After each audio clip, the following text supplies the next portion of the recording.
We'll get started. First question, Ira Winderman. Jimmy, can you please take us through the process of when the shoulder became problematic, whether you knew you're going to be able to play or not? How come you had to leave in the first half and the decision to return in the second half? Thank you. My shoulder was hurting a little bit after the last game. It was hurting before the game, but as I was warming up, I was like, maybe it'll loosen up and maybe I'll be able to play at 100% or whatever it was. Wasn't the case. Went to the back, did a little bit of work, and then we decided, you know what, we're going to go out there and we're going to just lock in on defense. I think I did that, played hard, and affected the game besides scoring and on offensive end. And then you told us all season how it's not just about you, it's about everyone. What's it like to see K. Nunn finally get his chance, come in, drain a three, and help the team sort of push through it while you were out? That's everybody on the roster, man. We're happy for him because you never knew when his name was going to be called. But the pro that he is, the way he's been paying attention to the game plan, the way he's still been working on his game, he was ready. And that's all that you can ask of our young guys. I think he did a great job of coming in and doing exactly what he's been doing all year long. We're happy for him.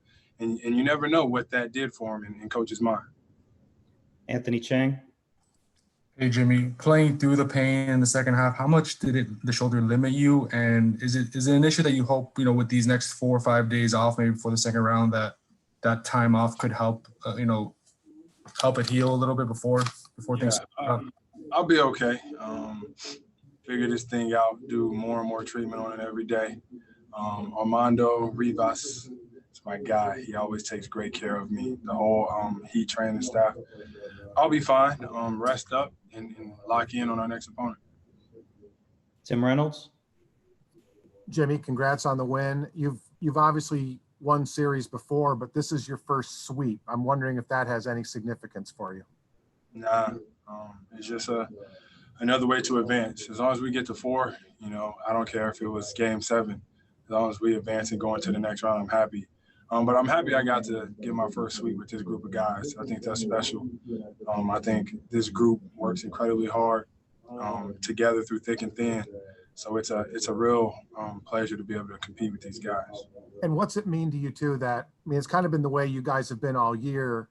It hasn't just been Jimmy every game, hasn't just been Bam every game. It's been somebody different almost every quarter for you guys. Forget every game. How neat just has that been to be part of that? It's fun.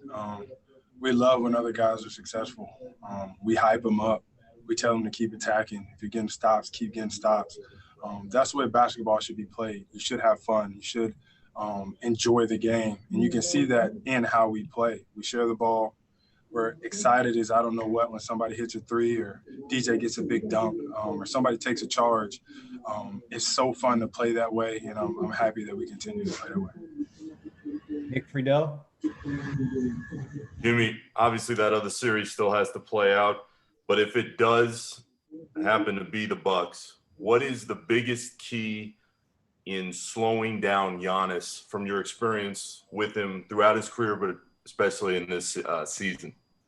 We don't know who it's going to be, so I can't answer that question. That series isn't over yet. I'm not counting anybody out. So come back in however many days, and then I might be able to tell you the answer to that question. Cooper Moorhead. Jimmy, as one of the vets on the team, what's going to be your message over the next few days to the younger guys as far as how much more difficult it gets from here on out? They know. Everybody's always asking, what do you tell these young guys and how do you get these young guys prepared? They know. You come into it, you playing basketball the exact same way. You just may be guarding a different style of player. We may be, closing out differently or a different coverage on a screen. But they study the film. They pay attention. They're coachable. We just tell them, go out there and have fun. Keep playing basketball that we have been playing all year long, Miami Heat way, and we'll be fine. Brendan Tobin. Yeah, Jimmy, Bam was just saying that he thinks you guys have another gear that you can hit. You guys just had a perfect series, but do you still feel like the team play can get a lot better as the games get harder? Without a doubt. We're confident. I don't want us to ever get comfortable. I want us to keep getting better every single day, every single possession. And I think we're capable of doing that. But the biggest thing is everybody cares. Everybody wants to be great. Everybody wants everybody else to succeed, including themselves. And we just got a hell of a coaching staff that has us prepared for anything in all moments of the game. So when you put all that together, yeah, we don't got no choice but to get better. Clay Ferraro.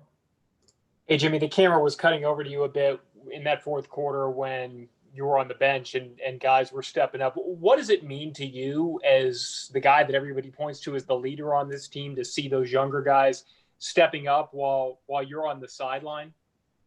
To me, it's normal.